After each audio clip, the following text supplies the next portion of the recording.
Hey everybody, welcome to Jacob's Quest, and tonight I just got back from watching the newest sci-fi epic, The Creator, which I have some interesting thoughts about.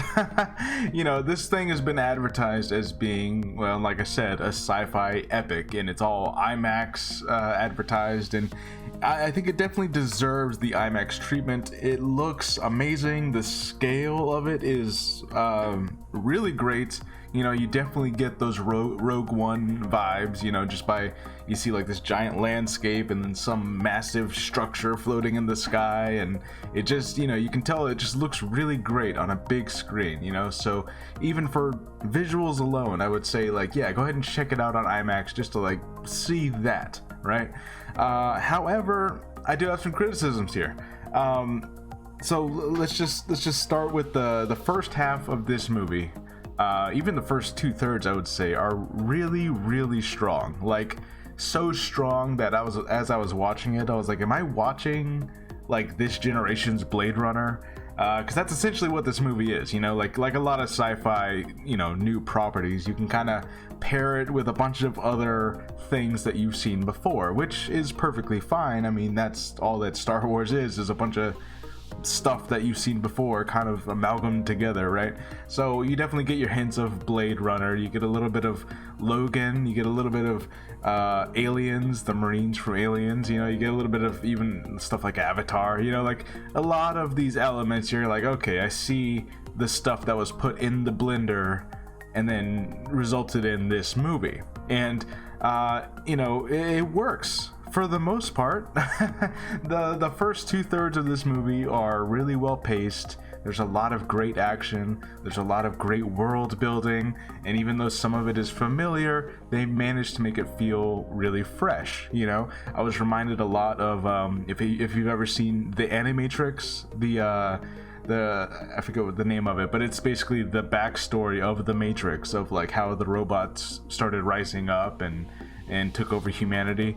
I was getting a lot of those vibes, a lot of Terminator vibes, but Blade Runner stuff was definitely in there, all of that kind of blended together really nicely into this cool action thriller. And of course, a lot of lone wolf and cub style things that we've seen so much of recently. So I can see that being a huge criticism, because yeah, we've seen Logan and The Last of Us and The Mandalorian and any number of other things where it's like, okay, yeah, we get it, gritty guy who has like a tragic backstory, who like whatever, and then he has to take care of this special kid, and now they're on the run because they're being chased by other people. Like, you've seen this before, it's been done a lot lately, and this movie's just doing that again, so I can see that being another criticism, where it's just like, okay, yeah, we've seen this, we know how it's gonna go. He's not gonna like the kid at first, but they're gonna slowly start to bond, and then by the end of the movie, he's like that kid's protector, and that's what the movie is, like just straight up, that's exactly what they do. They just do that again, right? They do it really well, but it is that, it's not like a new spin on it or anything. And just, I guess my thing is that, like, while the first 2/3 are them on the run, they're being hunted down by the military, the cops, robots, humans. They're being hunted down by all these different groups, and it feels really thrilling, and you're kind of on the edge of your seat, because you're like, they got to stay undercover, they got to go through the cities, they got to go through just these Asian landscapes, these beautiful looking landscapes. And then about when you get to the third act, or maybe even the whole second half of this movie, you kind of, it feels like it grinds to a halt, and I was really surprised to find that this movie is just over 2 hours, because I swear by the end of it, I thought this movie was like 2 hours and 45 minutes, but it's only 2 hours and 13 minutes. So I was like, ooh, the third act for me, it feels like it just kind of drags. There's literally a whole sequence there where it feels like you're at the end of the movie. They're confronting the big bad guys, they kind of get away from them, they have a plan, they know what they need to do, and then they get captured, and then they have to like pretend to, like, oh, we have to pretend that we killed the robot kid, and then the robot kid's pretending to be dead, and then they have to escape, and then they have to get on a plane, and then they finally sneak up to the giant thing that they're trying to destroy, and that's when the movie finally gets to its ending. But you could have cut out that entire segment of them being captured in the first place. It saved yourself like a whole, 15 minutes of the movie and ultimately changed nothing, like you didn't lose anything by erasing that.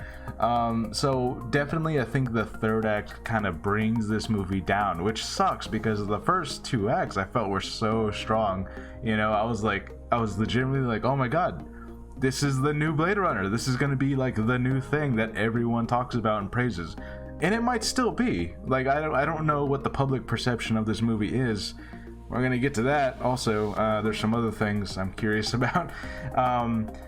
There's definitely going to be a lot of people who love this movie because there is a lot to love here. But it definitely is a lot of stuff you've seen before. It's a lot of different elements all blended together. And I think the third act is just a lot weaker than those first two acts, if only because the pacing just slows way down and it gets really melodramatic, and it really it stops being this action chase movie where you're kind of like on a thrill ride where like, oh my god, they're right there, they're hunting them down, they gotta go through the streets, they gotta be all espionage and sneaky, right?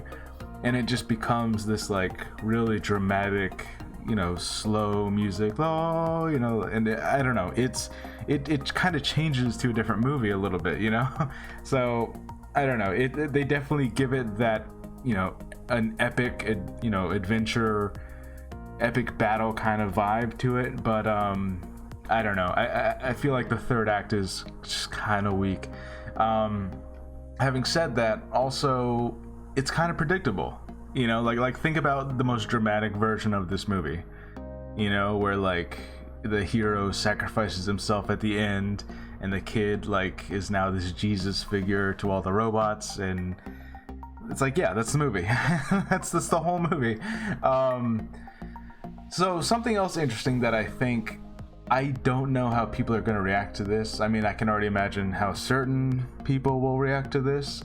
So usually in sci-fi, whenever there are, critiques of the U.S. military, right? Which happens a lot in sci-fi. Like we've seen Avatar, we've seen, Aliens, like criticizing U.S. corporations and the U.S. military. Like that's just like a common thing that happens in sci-fi, right? In this movie, the U.S. military, they even just call them the Americans. They are straight up the villains of this movie. Like you were cheering for, I think they call it New Asia, which I don't know, what the implications. This takes place like in 40 years in the future or something. So whatever the vague implications of it being called New Asia are, it takes place in Asia somewhere. But yeah, the Americans are the villains of this movie, and as they're the military, and and it has like a big U.S. Navy thing on the front or U.S. Army thing on the side. They're straight up like trampling over small villages. They're holding like innocent farmers at gunpoint, and they're doing the whole thing, and they got like big old American flags on there. So like I guess what I'm trying to say is like, usually when sci-fi does this, they at least try to like put it like in a little bit of a subtle way, even if it's still obvious. They at least try to like kind of not gloss over it, but like they try to paint it with like but this is a sci-fi movie. So like when Avatar does it, right, it's like, oh, but like, yes, they're the military, but they're actually being contracted by this other corporation, and the corporation is the bad guys, not the U.S. government themselves necessarily, but in this one it's like, no, the U.S. government are the bad guys. And so it's interesting. I can definitely tell that there's going to be a crowd of people out there who take issue with this movie for that, because they're very direct with it. They're like, they don't, there's no subtlety here. The U.S. military are the evil ones of this story. So some people are probably gonna be like, oh goddamn, so which, hey, that's No comment. No comment. Let me just put it that way. Anyways, so yeah, the big inciting incident here, and I felt like this was gonna be like a major plot point that they, you know, I guess in a happier movie, this would have been how you resolve the situation. So the inciting plot point that you see from the trailers is that roughly 10 years ago or 15 years ago, a nuke was dropped in LA, and they blamed the AI, right? Because humans were using AI and robots and all this stuff to do daily life things, and then at some point a nuke was dropped in LA, and that blame got pushed onto robots. Robots did it. It's robots' fault, right? Which, fairly realistic, I would say. Like, yeah, that makes sense. And basically what happened is that America went to war against all robots and all AI, while the rest of the world did not. The rest of the world's like, whatever, we're gonna keep using robots, you know, we're gonna keep using AI. And so America kind of just goes into other countries, tries to shut down anyone who's making AI and making robots, even though it's legal in those countries to do so. Like, they're just going to this, you know. So again, no comment. Yeah, that's like the big inciting incident, and they kind of brush over the explanation of what happened in like one sentence. Late in the movie, one of the robots tells our main character, like, hey, do you want to know what actually happened on that day? It was a human coding error. It was one of the humans like typed in the wrong code, and that's what set off the nuke in LA, and they just blamed it on us. And I thought this would be like a big revelation, and I thought that this would be like the plot point that maybe not like world peace or anything, but, you know, at the very least it would be something that like stops the military's campaign against AI, because that is the thing. That's like the big, you know, not to put it lightly, but that's the big 9/11 style event, this giant bombing in LA. That's what started all this, and that never becomes a factor. The fact that the robots know exactly what started it and they know the truth, that's not even like a thing that comes into play. Like, the good guys never go, oh, if we make that public knowledge, if we're able to prove that to the world, then this will all stop. But no, that's not even like a thing. I was kind of surprised by that. So, you know, just, there are interesting things like that. Really, what they do here is that, so the US military has this floating craft that they call the Nomad, and essentially it's just like this big scan bar that you see in all the trailers. It's the big blue scanning thing, and it'll shoot missiles down from its base in the air, and it is the thing that has let them essentially almost wipe out all the AI, which again is legal in all the other countries. It's only illegal in America, and they're sending this thing to other countries to take out their AI, you know.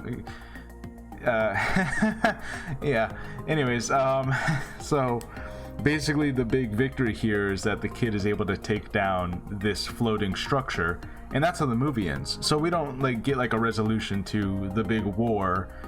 You know, we don't have America going, you know, we don't have like the president coming on screen saying, all right, we're gonna stop attacking AI, we're gonna stop attacking robots, you know, we give up, or like nothing like that happens. You know, it just kind of like ends with them destroying this one structure. So I don't know if this is like a plan for sequels, or if they're planning to like franchise this thing out. It's possible, I guess, like it's open for that. But yeah, this movie was a much more, you know, smaller scale enclosed story of like, we're just trying to take this one thing out, you know. And you know, give them credit, they make that floating structure like this really foreboding thing. Like, it's constantly in the background, you're constantly seeing it just like hover along, and you're like, that thing is really intimidating, you know, because like it's just kind of this invincible, you know, striking things from the sky kind of thing, which I guess I still have questions as to like how the world works, you know, like they did a fair amount of explaining, but I do feel like this is one of those movies you watch it again and you're gonna get more answers because you notice things you didn't notice before. Like, why couldn't the AI build their own stuff? What is it that, I mean, I'm assuming like we have foreign government police trying to stop the American soldiers, but these American soldiers are just doing these, I have to assume, illegal operations inside other countries. But this like floating, like no one else's military is trying to attack this giant structure, because this thing's just floating over other countries, like completely unchallenged. This giant floating thing, you know. And I'm like, what is the world situation exactly? You know, like, has the US government just like intimidated all other governments' militaries? Because we never see that, you know. We never see, like, you know, the in any of the Asian governments trying to, like, hey, we don't want this floating thing floating around our countries. Keep that on your land. This thing, this nomad thing, you know. So maybe I need to watch the movie again. I'm sure there are some subtle answers, because I still got questions as to like how this world operates. They don't really go into it. They just kind of have it there floating along, and I'm like, is everyone just lets this happen in their country? Like, no one's trying to like shoot this thing down? Because we never see it have like a shield or anything. I mean, I'm assuming that it must, but we never see anyone like trying to shoot rockets at this thing and get it out of the sky. So not entirely sure the logistics of all that, the world politics of it. But in any case, yeah, look, this was a really, really pretty movie. They do a lot of great world building, and for the first 2/3, it's really fast paced, and it's, you know, it's got like an edge to it, you know, and I'm on the edge of my seat, and I'm like, oh my god, this is really cool, and I feel like I'm watching something real special, you know. Even though it looks like a lot of things we've seen before, it looks like it feels special, you know. But then, man, that last act, I don't know, it just drags, and then it kind of goes by the motions, and I'm like, okay, I know exactly how this ends, and then it does end that way, and I'm like, man, how long was this movie? And it wasn't that long, and I'm like, ooh, that means it just felt that long. Okay. But yeah, overall, The Creator, it was a really good time. I don't know if it's something that I'll personally watch more than once, you know. It might just be like a one-time theater visit for me, and maybe when it goes on Netflix or something, I'll check it out again. But I will say, probably, you know, just for the visuals, the IMAX treatment is probably worth it, because there's a lot of great stuff to look at here, you know. The effects all look great, the acting's really great, like everything is like, you know, structurally really great about this movie. I think it's just the third act, I'm kind of like, it's not as exciting as the earlier in the movie, you know. I'm a lot less excited now. But yeah, if you enjoy your Lone Wolf and Cub movies, your Blade Runner meets Logan, that's what this is. I would say, yeah, Blade Runner and Logan are definitely the tone of this. But man, I wish I had kept that action that the first half of the movie had. But in any case, I did have a good time. There's a couple of twists in there that I'm not sure how well they work when you go back and think about the twists, and you're like, does that actually make any sense? Why did they even need to call this guy? Did they even whatever, you know? It's one of those things where, like, I will watch the movie again on Netflix probably, because I've got to think about like how much of the twist made sense. But in any case, tone wise, especially if you're in the right mood, you know, if you're in a Logan mood and you're like, you know, I need to watch something that's kind of sad and serious and dreary a little bit, but also like kind of cool, and just visually spectacular, you know, if you're in that mood, this is your movie. You know, like, this is not a happy movie. It's got some fun moments, and it's got a couple of, like, you know, they got a little bit of humor, you know, they're still humans, or well, you know what I mean, there's one human anyways. But yeah, it's definitely a serious, dramatic, dreary kind of movie, but when it has action in the movie, it's really great. So yeah, let me know what you guys think about The Creator. And yeah, let me know what other movies you can name that this is definitely pulling from, because this is definitely a big amalgamation of lots of things. All right, I'll see you guys later. Bye.